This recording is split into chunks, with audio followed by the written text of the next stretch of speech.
All right, welcome. I don't know how to set this up. Today our panel is Tanisha Dugan, director, producer, and arts consultant. Carolyn Payne is an actress, comedian, and arts dancer, and she is founder, director, and choreographer of Kinetic Dance. And we have a cake that looks very much like Jim Chamberlain, an Emmy-winning musician and patient advocate for people with rare cancers. And then I should probably say something that would make the audience say it along with me. I don't know. I'm not good at game shows. So we've talked about Jeopardy in the past on the nose and on individual episodes. I don't think we ever dreamed that we would be talking about a show called Is It Cake? We will. A little bit later in the show, we'll also be talking about Old Enough! Exclamation point. This is an import from Japan. It's been running for 30 years there. It's in it little kids, like sort of toddlerish age little kids between 2 and 4, basically. Kids under 5 years old run errands all by themselves just to see if they can do it. It's actually more gripping than I just made that sound. But we're going to begin also with Chip 'n Dale Rescue Rangers. This is a project basically comes out of the Lonely Island factory. It does therefore fittingly have Andy Samberg in one of the title roles and John Mulaney in the other one. It has very much the same signature as Who Framed Roger Rabbit. We could debate whether it's as good as Who Framed Roger Rabbit, but it is sort of live action plus animation. And it, the premise is basically kind of a Lewis and Martin thing. Chip and Dale have kind of their professional and personal relationship has gone on the rocks after some early successes, and yet they've fallen out of touch.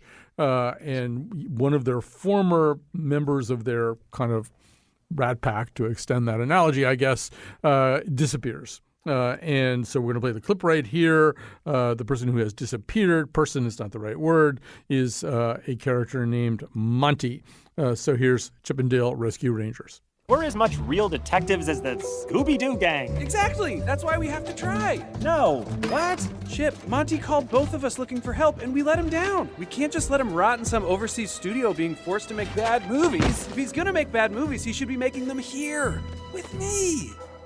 Okay, even if we were going to help, we have no idea where to start. We don't even know what we're... Jeez. Okay. Hey, listen, buddy, if you're low on cash or something, I could buy you a nice clean sandwich. Aha, here it is. I threw this out when I came over earlier. Bjornson's Cheese Shop, 3344 Main Street. Did you just find a clue? You literally just sniffed out a clue. Look, we can go to the cheese shop, see what we can find out about this secret facility, and sweet Pete and pass it along to the officer lady. But that's all we're gonna do. So you're saying the Rescue Rangers are back? No, because there's no such thing as Rescue Rangers. Case closed. Case? No, this is not a case because we're not real detectives. Oh, but you did say case. Yes! All right. So, and the cast includes a KiKi Layne as the officer lady who was just referred to. She gets to be a human being. The voices of Will Arnett, Eric Bana, Dennis Haysbert, Keegan-Michael Key, Tim Robinson, Seth Rogen, J.K. Simmons. I think Chris Parnell is incarnated in the flesh before us. Paul Rudd is a very funny cameo as Paul Rudd. So, Tanisha, typically on this show we don't talk about who we're watching things with, but I think it's important here. You had a very different experience from me. I had the experience of watching first 2 episodes of Is It Cake and then starting Chip 'n Dale Rescue Rangers, whereupon the person I live with and who was sitting in the room with me got up and said, I'm going downstairs to do laundry. And pretty much in that tone of voice. But Tanisha, you got to watch this with a kid because you have kids. I did. I watched it with my 7-year-old who loved it. And then who told me this morning that he watched it again. So Mom definitely, dozed in and out, but was like so delighted that he was so delighted. And it was like the first time that he had ever watched a movie that like he understood references in. So he would just turn to me with this face of like surprise and delight anytime a character or a turn of phrase would come up that he recognized from someplace else. It was actually a very delightful watch of a movie that I probably, had I been in your situation, Colin, might have gone and helped with the dishes. So Yeah, your child's first postmodern moment. It's so wonderful that you were there for that. But that's kind of a big thing too. I mean, because we should say this movie is larded with Easter eggs and winks and nods to other properties. And I mean, they can't walk 5 steps without passing a poster for some other movie called Fast and Furious Babies, or something like that. So that is kind of exciting. When you first emailed that to us, I thought that is kind of exciting to realize that culture could exist outside of the identifiable reality of one fictional product, that we don't start out thinking about it that way. So that was probably pretty cool for your kid, It was. And he's finally old enough, right? Yeah. He's lived long enough to have references. I don't know if 7 is quite long enough, but, it's something. So, Carolyn, I don't know, did you draft one of your nephews for this duty? I know you and one of your nephews binged Is It Cake? How did you consume Chip and Dale? Yeah, so I actually watched Chip and Dale the day it came out with my nephew, Brennan, who is 7 as well. And he really has like a great sense of humor. And right away he picked up on, I think it was like in the classroom scene, he was like, there's a My Little Pony. And then all throughout that, he and I were just having so much fun, like spotting all the references. And a couple times I paused it to explain things to him that were references he didn't get.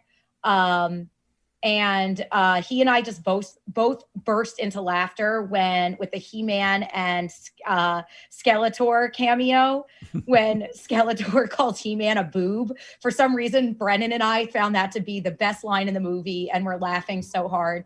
And thanks to my brother raising him, he knows who He-Man, he got that reference as well.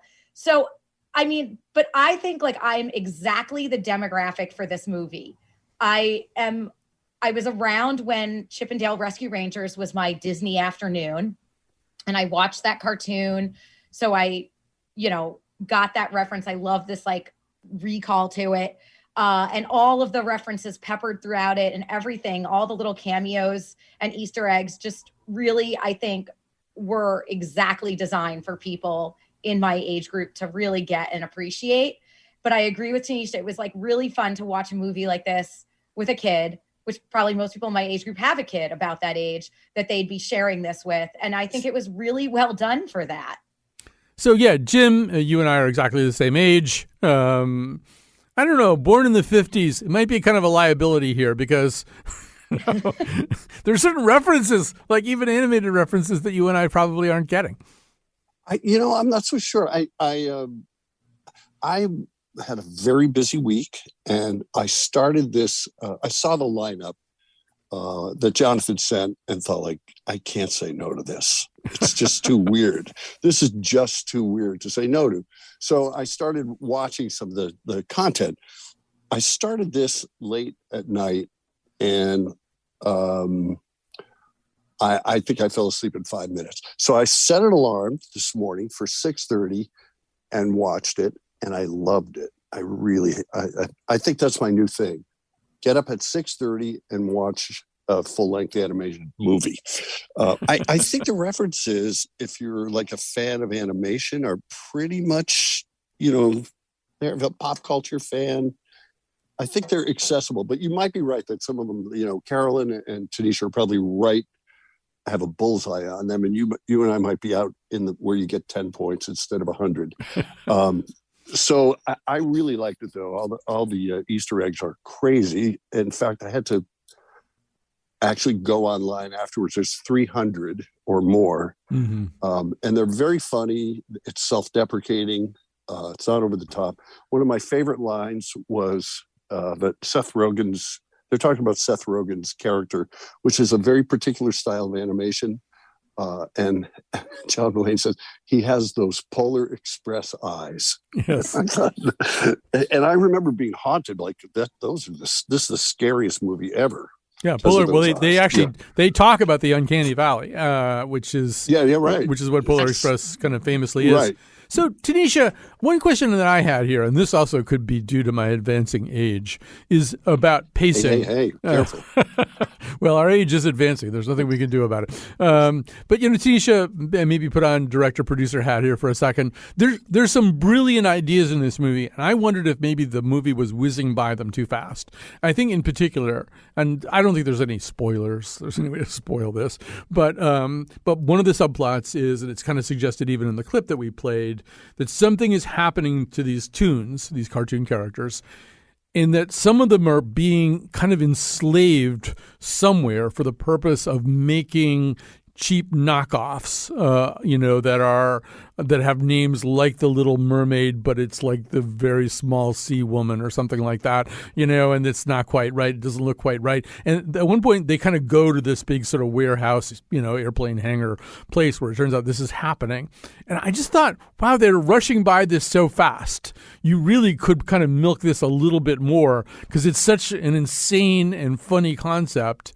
And I kind of wanted to see it kind of blossom a little bit on the screen. But it seems like this movie is so into throwing 300 Easter eggs at us that it just never wants to hit the brakes. Yeah, I think you're probably right. And I find the knockoffs really interesting. And I actually like the framing of it and how tight it is within like the bigger picture of the story, because isn't that how we treat knockoffs? We're like, oh, that looks kind of like Sonic, not Sonic, I'm going to bypass it, right? Or that's really an interesting take on Sonic as I walk down not in the streets of Connecticut, but if I walk down a street headed towards my office, the bootlegs always chuckle, make me chuckle. Or when the bootlegs would come through at the barbershop or the hairdressers, they make me chuckle. But they didn't consume the 8 hours of hair braiding that I was in. So I feel like, the conceit of it all is about as much as one spends with a knockoff. And it gives us a chance to embed these Easter eggs. It gives us the chance to see Peter Pan in a way one has never, I had never thought of the pan before. And I think a sort of blessing and a curse of this film is the 1,000,001 ideas that are inside of it. And I think I've made this point in the past about sort of millennial artwork and how I think the art projects all do tend to be collage. And I think this is another example of kind of when we look back at millennial artists, the way that we'll categorize them. I think this kind of collage of ideas all being smashed into one single piece of work is a hallmark of that. And there are places where maybe I'd want things to slow down, but I think the mashup and the smash up and the sort of fast and furious nature of all of the references is part of the charm. So we're going to wrap this up pretty soon just because we have 2 whole other shows to talk about. And I think we're going to have much more, some arguments about at least one of them. So I'm kind of excited about that. But yeah, Carolyn, I think one needle that this thing has to thread is it's got to work for Tanisha's kid and for your nephew. It's got to work for a kid.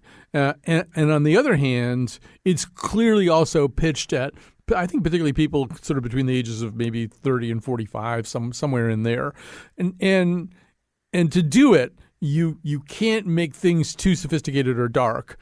And one thing I will say about this movie, I think it kind of nails that. I mean, I'm excited to hear that 2 7-year-old kids watched this thing and had a good time while the adult did too. Yeah. And the funny thing for me in watching this, like, I grew up watching Rescue Rangers, and it was only in watching this movie that I realized that that Chip is dressed like Indiana Jones and Dale is dressed like Magnum PI. Like, I just realized that, and maybe other people have just realized that too, but that's the little looks they have going on. I mean, it just really hits so perfectly with this right kind of like nostalgia and silliness and creativity. Just all from like Paula Abdul and Scat Cat to like Pogs and, and Darkwing Duck making a cameo. Like, that was thrilling to me. And now the Darkwing Duck song has been in my head ever since. It just really, I think it's just fun. And I love when a movie is something that is just pure, silly escapism. I think that it's actually harder to create something like that in some ways than it is to create something, deeper. I think to do something like this and do it well and make a 7-year-old like it and make the adult watching it like it with them and to be able to share that, enjoy it. I think that's, it's pretty quality. Yeah, and there are some, I just want to say, as it might even be kind of evident from some of my questions, I probably enjoyed this less than the other three panelists. Part of it is because I still think I might still be kind of worshipful about Who Framed Roger Rabbit, which is the obvious precursor to this. I think Zemeckis just did this incredible, really kind of cinematic job with that. I don't really feel that so much there. And the other thing that I kind of miss was, Mulaney, I don't think it had anything to do with the script. And I know from Mulaney's writing on other projects that he could take something like this and put it into a much darker region. Which I would have enjoyed, but I don't think Disney Plus would have put it up on their platform, which is where it has to go. But Jim, I'll just sort of let you say whatever you want to say that you liked about this, although I'll call your attention to one of the things that I do think is a stroke of genius, which is that one of the chipmunks remains a two-dimensional animated character, and the other one has had surgery, or something like that, so that he's 3D sort of CGI. Yeah. I think there's no way it's Roger Rabbit, because that's like the high bar but it's the closest thing to Roger Rabbit, I would say, that I've seen. For nerds, it's 1, 2, 3, 4, 5, 6 mediums layered together: CGI, stop motion, computer generated, pen drawing, live action, and capture animation. And they do it pretty seamlessly. So, I mean, aside from the fun of them pausing for 1 second on train tracks and a sign saying wrong side of, they kind of capture all these things technically too, which is, and they did it without being distracting for me.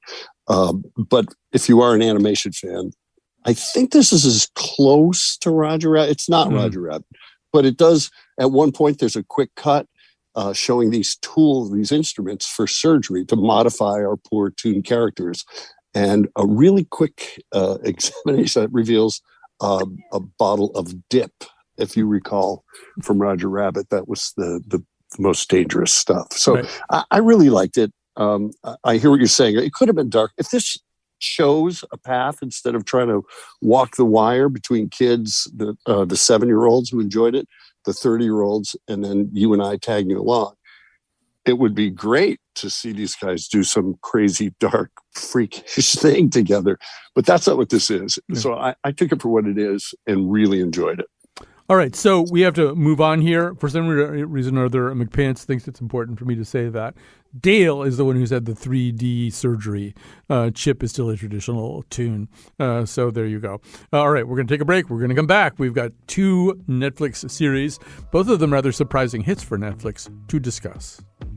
Sometimes some crimes go slipping through the cracks, but these 2 shoes are picking up the slack. There's no case too big, no case too small. When you need help, just call Ch-ch-ch-ch-Bandit Rescue Rangers. Ch-ch-Bandit, where there's danger.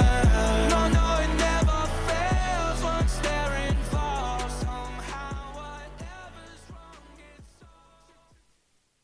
is. By the way, you could probably tell, but that was Post Malone singing the Chip and Dale theme song, and this kind of rolls with the credits, and you hear Mulaney's voice say, wait a minute, is this the time when they take our usual theme song and have an unnecessary recording of it made by a famous pop star? And boom, Post Malone comes right in. So very knowing. All right, so let's go to a possibly more innocent world, and that is the world of Old Enough, exclamation point. As I said before, this is an idea that's been on Japanese television now for 30 years. There's no way for us to play a clip of the Netflix series because it is entirely in Japanese. The premise is basically that a child, some child under the age of 5, I think it's fair to say, with varying degrees of success, attempts to execute an errand. This is often going to the store to buy something, or leaving the mandarin orange grove to walk home and make some juice for everybody else who's out there working in the grove to drink. I don't know how else to explain this exactly. So, Carolyn, maybe just sort of get us started. I mean, as you're watching Old Enough, what do you see there? And I don't know, help people understand the putative charm of this series. All right. So I was watching this being like, oh my God, these children have better focus on errands than me. I leave my house to go get something and like 9 out of 10 times don't even get the thing I needed to get, like toilet paper or whatever, and come home with like new throw pillows. I don't even know how it happened. And these kids actually accomplish their task. They do wander around a bit, but there's something just so charming about this show. And some of the kids, like there was this one boy, I think it's an too. He's like wild. He's destroyed the home he lives in. There's crayon drawings on the wall, and they have those doors, the like screen doors with paper, and it's all torn up. It looks like an animal has ravaged the home. And these parents are like, yeah, we'll send him to go do this errand. He's supposed to make some juice. And he's my favorite because when the mother calls to check in on him to see if he's done it, he lies the first time. I was like, I love this kid. But for the most part, there's something, maybe it's because of the audio of the show. It kind of has this little, like the music that's in the background and just kind of watching these cute little kids. This show is like strangely soothing. I could see this as being one of those shows that I put on to soothe myself. Right. Well, in a second, we're going to hear from the least soothed member of our panel. But before we go to him, but yeah, Tanisha, this is sometimes being this kind of thing, and I think Is It Cake, which we'll talk about in a second, is also in this category. There's a term comfort TV we're starting to hear about, and there is a way in which, I don't know, the last time you were on this show, we were talking about We Own This City, and there's a way in which, quote unquote, prestige TV, it's starting to feel like kind of a big lift. Like I'm suddenly realizing watching all this stuff that I don't necessarily enjoy every time I turn on television, that I've got to watch this thing that has all these ambitions and wants to throw a lot of ideas and layers of character at me and complex moral questions. And I'm thinking, I actually kind of like this. Well, I suspect, as you inferred, that our other table mate is going to disagree with the level of anxiety and questions about our moral compass that come up with this one. But I think that you're right, that there is a lot of space in this moment for comfort arts, and I have to be honest, I have not been one oriented towards wanting to make that or wanting to watch that. But I think I have hit my saturation point of work that is working on me. And this one is delightful, but also, I am a kind of parent who loves to let my kids sort of live in the world as individually as they can. And this is a great example of that. And it makes me want to live in a place that is actually walkable, in a place in which like the community sees young people for the most part, and by young we mean toddlers, and are there to offer a helping hand. I mean, the show is sort of set up like a game show in a lot of ways. It shows you the route that the parent has told them to go down and all of the errands along the way, and will they make it? And as Carolyn brought up, the mind of a toddler to be like, oh, a butterfly, let me go and chase that. But then let me get back on the road and find my things. This was definitely comfort for me, in terms of a world I'd love to live in, and children that I like to watch and raise. Right. So, I mean, one thing to sort of point out here is that the children who are doing these errands, while they are doing the errands, they are probably the safest children on the entire planet, just in the sense that they are being heavily monitored. Anytime you see somebody, stooping down to tie his shoe or something, that's a member of the safety crew. Jogger runs by, member of the safety crew. there's like no possibility anything bad is going to happen to these kids, and but there's also a little bit of a Japanese sensibility that goes along with that. But Jim, there is another way of looking at this.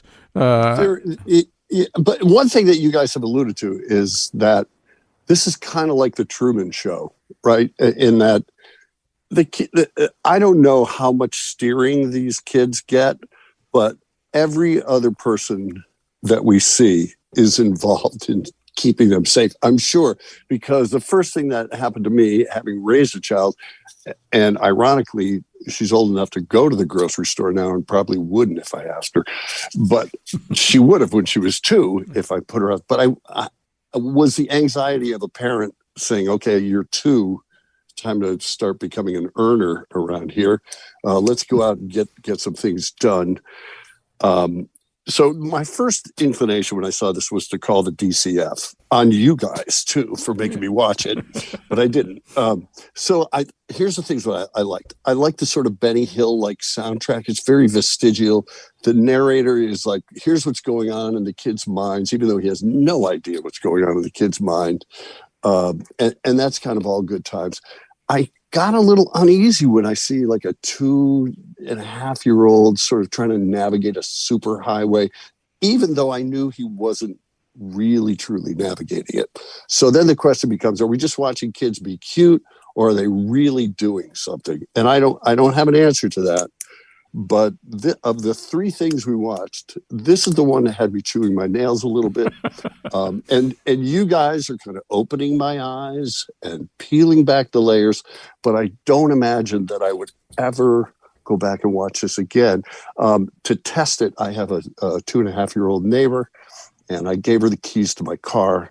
And I said, go out and get me some booze. And she has yet to return. So I'm a little disquieted by the concept. Yeah. So I should say, there's such an American sensibility in how you talk about the show too, Jim. Call me out, girl. Call me out. I do.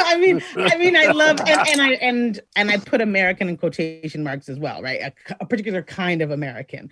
I love the joke of like, my daughter is just now old enough to go to the grocery store, and yet underneath that, I think is a very deep truth about a kind of American parenting that feels like the kid isn't capable of anything until they're 50, which explains why we have a 78-year-old president, right? It's like, you can't be 40 and run a country. You're too young for that. You can't go across the street to the neighbors. You're too young for that. I also think that while, yes, there is a crew of people watching these kids, I suspect they're a little more hands-off than maybe we are allowing ourselves to imagine. I think, there was one episode, because I've watched far more than you all, I think, at this point. There's one episode in which a kid I like does that you're watching this and you actually have children. Oh, I do. I love it. Right? Well, there's one where she forgets how quick. She forgets that the cabbage and the onion that she's going to get was put in the shed for her. But she's so committed to getting the cabbage that she's trying to pull this cabbage from the earth with her own little 4-year-old hands. And it takes her an hour to do so.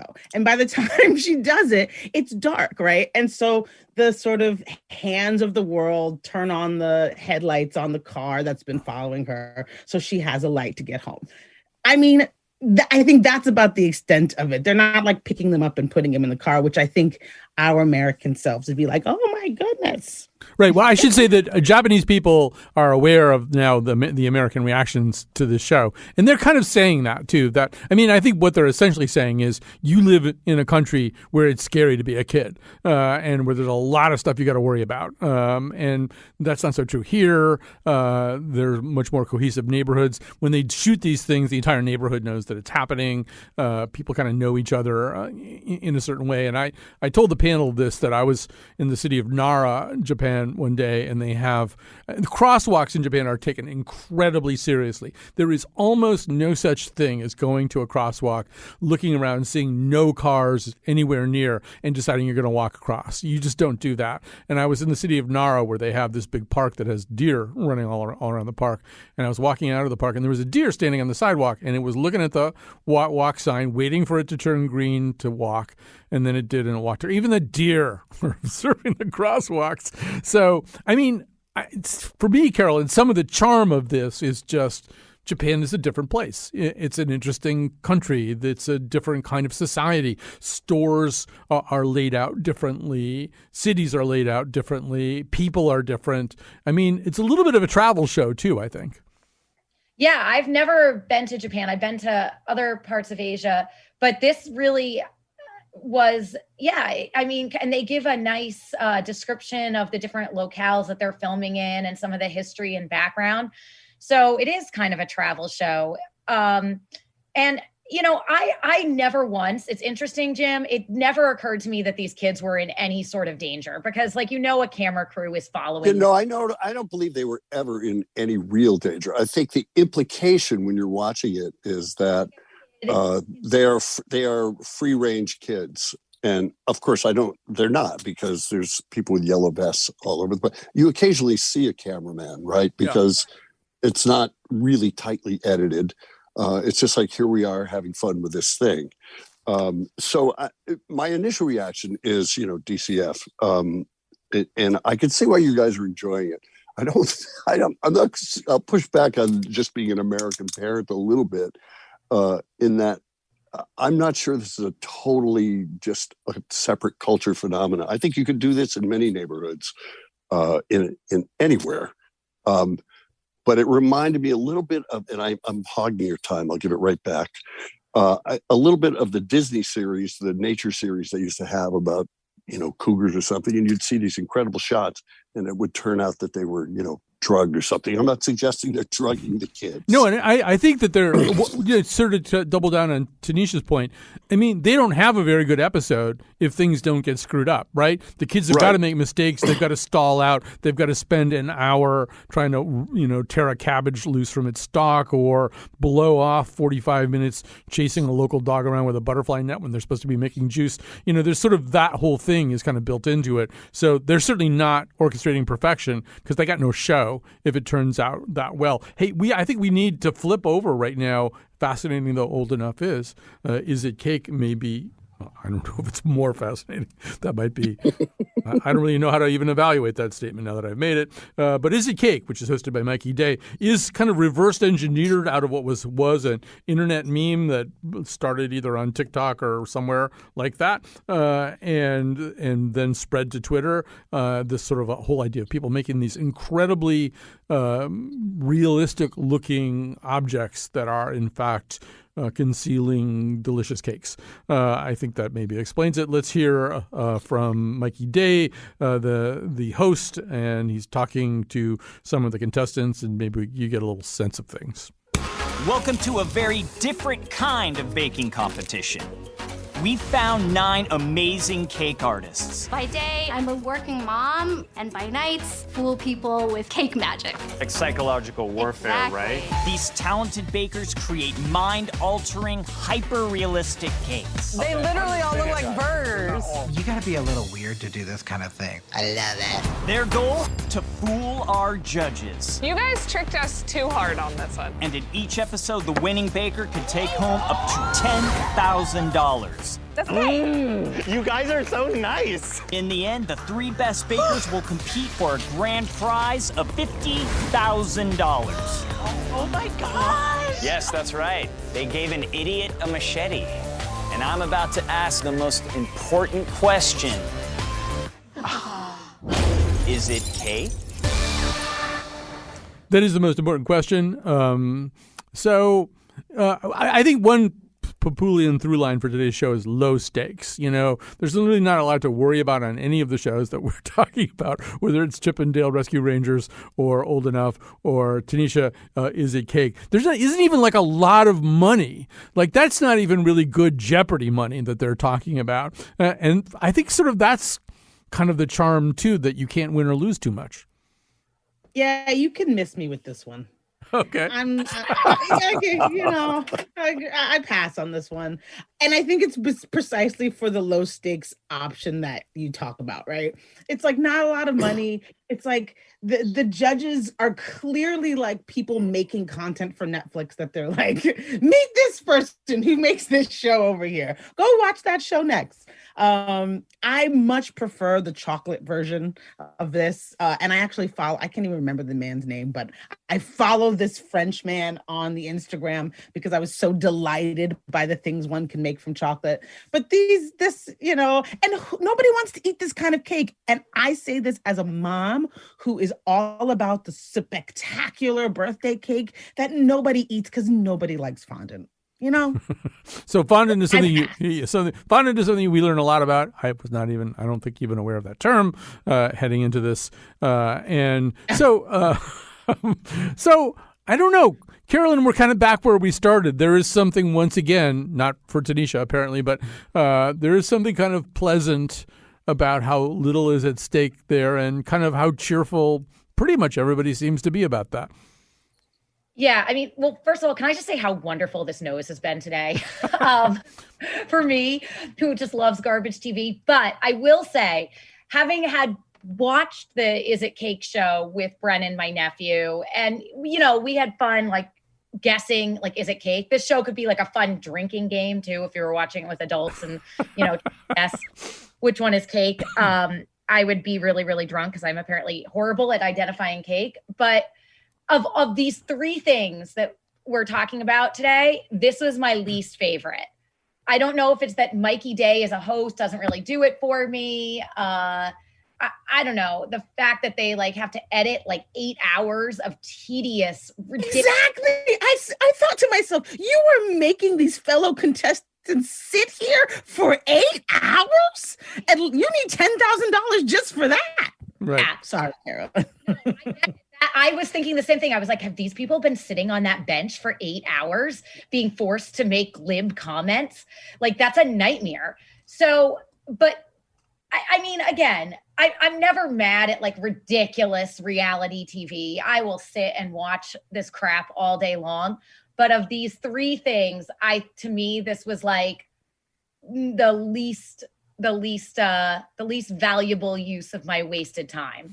To further shock everybody, I should say, I believe this was for a brief moment in the spring, the number one show on Netflix. I know it was clocking in at number 2 at another point in their metrics. So, in terms of compensation, yeah, the money's not great. On the other hand, I don't know, as of sometime in April, Johnny Manganiello or whatever his name is, who's turns out not to be one of the really great cake bakers. He had over 1 million followers on his TikTok. So there's other things besides money and things that can be converted into money. So Jim, now that the tension of Old Enough has worn off, how are you feeling about cake? Well, I'm just going to go opposite from everybody today. I feel like, there's The Godfather 2, and there's Is It Cake? Come on. I don't believe that you guys aren't aboard for this. No, I found this is inoffensive TV. I like the idea that nobody's getting anxious that there's a 2-year-old about to, navigate a highway. But we feel uncomfortable with adults sitting for 8 hours, which I agree is disquieting. For me to sit still for more than 7 minutes is uncomfortable. So I get that. It's harmless TV. I think Mikey Day plays sort of a character from Saturday Night Live that we've seen recycled a bunch of times, the game show host. And he's okay. I mean, I just like the cakes. And I kind of like the cake community. I wish I was a good enough cake maker to be in the cake community, because they just all seem like these lovable weirdos. The actual game portion of it is the least interesting part. And I kind of like that it's not for a lot of money. because that makes it feel more legit to me for some reason. I don't. There's nothing legit about it at all. It just feels more legit. Maybe it's just because they're cheap. And the cakes are always amazing. When COVID first started, a friend of mine had a birthday, and I was shocked when I saw her birthday cake. If you recall, there was a run on toilet paper, and this person had made a birthday cake that was a roll of toilet paper, and it was spectacularly real. And none of us wanted to eat it. I thought, she should freeze it and, roll it out every year or something. But I would love to be able to make one of these cakes. So I would be interested in a show about how to make these. Sort of an on-ramp show. An on-ramp show. Yeah. That show was Buddy the Cake Boss out in Hoboken. So this is sort of an inheritor of that in a weird, we'll invoke the Papulian through line, that maybe the Buddy show led to this fascination with realistic cakes. I don't know. I like realistic cakes. Well, no, I think, and Tanisha's kind of alluding to it too. There's so much of this stuff going on, both on television and on social media. I'm being told by the control room I haven't explained certain things particularly well. So let me explain that there's a group of these people. They've already have kind of reputations for being able to make cakes that look like other things. And the first phase for them is that they have to try to fool 3 judges. They have to, and so they'll be through, I don't know, 3. There'll be, it's hard to explain, but there'll be a whole bunch of things that are all the same. Like there'll be 5 toy elephants, one of which is actually a cake. And if you can fool these 3 quote-unquote celebrity judges, you win $5,000, although it gets a little bit more complicated because sometimes more than one contestant fools the judges. There's also a problem. There are 3 judges, but only 1 button for them to register their guests, and quite frequently they don't agree. It's like whoever thought out the whole structure of this game didn't think about it for very long. It's a really badly planned game as games go, but I think they also relish that fact that whichever one of the judges has the control can overrule the other 2 judges and make a guess. And once again, it doesn't seem to matter that much because who really cares who's going to win this thing? Can I just throw this into of the 3 things that we watched? This show was the one that provided a deep, restful, lasting sleep for me.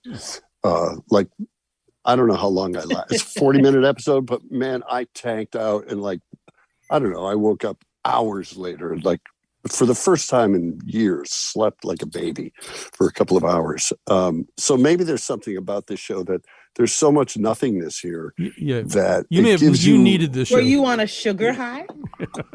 he was crashing. But I dreamt of a cake that was a person in a bed sleeping restfully, and I couldn't tell there were 5 beds and 5 people. Before we run out of time, tell which was real. Before we run out of time, I want to go to Tanisha and Carolyn really quickly here. Tanisha, there's a way in which, and you alluded to talking about the French chocolate guy, we're kind of coming in on the middle of a larger conversation about food, right? We went from just sort of Jacques Pepin and Julia Child making stuff, to it got more and more performative.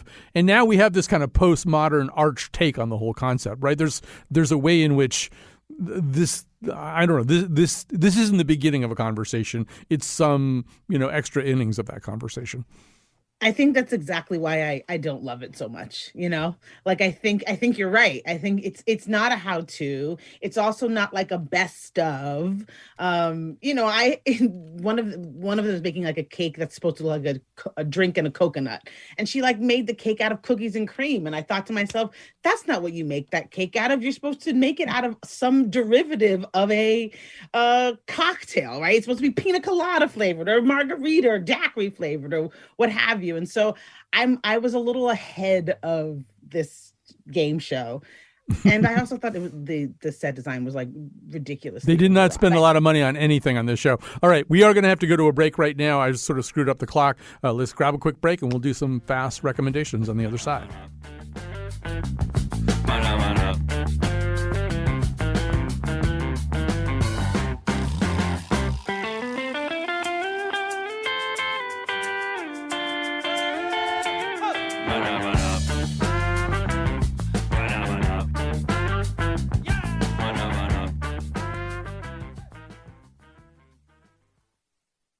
Okay, I got to go fast here. Kat Pastor, our technical producer, is back in the booth. Great to have her back from her adventures on the road. And thanks to Jonathan McPants for producing this particular episode. Our panel is now going to make some recommendations for you. Carolyn Payne, why don't you get us started? All right. So if you're looking to kind of continue your binge of soothing, kind of like garbage TV in the vein of these things, I would recommend Lego Masters. That I think that show is really fun. It's similar to Is It Cake, except, people have to build these crazy things out of Legos. And Will Arnett is the host, and I think he does a really fun job. He's just kind of very like caricature Will Arnett. And also I enjoy, as far as like cake and baking shows, Nailed It, which is on Netflix. And that is just people who are not professional bakers attempting to make cakes that look like the Is It Cake cakes and failing horribly, which is, obviously much more relatable. Particularly if you find somebody's nail inside your cake. All right, so those are great. Tanisha Dugan, what have you got for us, recommendation-wise? I am building on our food and social media chatterers and musings, and I'm going to endorse Gigi Hadid's spicy vodka pasta. It is like so stupid easy to make. It is tasty. I am sure there are Italians who will look at the recipe and say, this is not how you make anything that tastes like pasta with vodka sauce. But it's so quick and it's so easy. And who doesn't love an influencer who teaches us how to cook something? That's a beautiful and very, very apt for our subject matter today. Mr. Chapdelaine, what do you have for us? For the food portion of this, there's a new place near me called Toro Street Food. It's Mexican food. It's fast. You can eat outside. They have, skulls everywhere. I like that. Murderville with Will Arnett is very funny on Netflix. It's, I would say, kind of lowbrow, but kind of high concept, very funny. And if you want to get away from that and just listen to some music, I just listen to this guy, Julian Lage, Lage, who is currently my favorite guitarist and brings me peace and harmony every time I hear him. I mean, just real quickly, there's so much Will Arnett on the show today. He's in Chip and Dale. Carolyn just... He really is. We should do a show on Will Arnett. Yeah, we just do an all Will Arnett show. Yeah, Murderville is like this thing where he investigates a murder and he has kind of a celebrity sidekick who doesn't really have any script. Who doesn't know the lines. Yeah, doesn't know what's coming. Yeah, so they kind of try to work all that out. Yeah. All right, so I'm going to praise, in general, the current, I believe, third season of Barry. Barry is, of course, Bill Hader's project. Hader is like transforming himself before our eyes. I don't know if he could ever really go back to anything resembling normal comedy. Barry has started out as a very, very dark kind of comedy and gotten darker and darker and darker. But the other thing that's happening is that that Bill Hader is beginning to emerge as a director. And you listen to him in interviews, and it's clearly where his mind is going these days. And there are really complicated things done with cameras on this show. Their final episode of this season is just a amazing, weird, dark dream, nightmare kind of thing. So it would be worth catching up on. He's really doing something unusual. And also Henry Winkler's performance in this is just a lot of the actors are doing incredible work. Winkler is just like you've never seen him before, and worth watching almost in and of himself. Robert Wisdom, the amazing actor from The Wire, has played a major role this season too. All right, so and then very quickly, we actually did a nose where we talked about this, but I thought a lot about it watching the Chip and Dale thing. John Mulaney and the Sack Lunch Bunch. Is Mulaney really going dark in the way that he can go dark? With a whole bunch of real life kids, it's kind of a knockoff of Free to Be You and Me, or the kind of kids television that Mulaney grew up watching, a very specific kind. I've seen that. Yes, with all kinds of bizarre. Richard Kind comes out for no reason whatsoever and talks to kids. Jake Gyllenhaal has just a killer performance in it. So this is sort of really not for children, but it looks like it's for children. So after you finish Chip and Dale, John Mulaney and the Sack Lunch Bunch, thanks to Jim Chapdelaine, thanks to Tanisha Dugan, thanks to Carolyn Payne, everybody else who helped out. We'll be back next week. As a matter of fact, oh yeah. talk about Torrington, Vernon, Danbury, Waterbury, Alderberry, Woodbury, hitting on New Britain, Vernon, I already said that one, Avon, Farmington, yeah.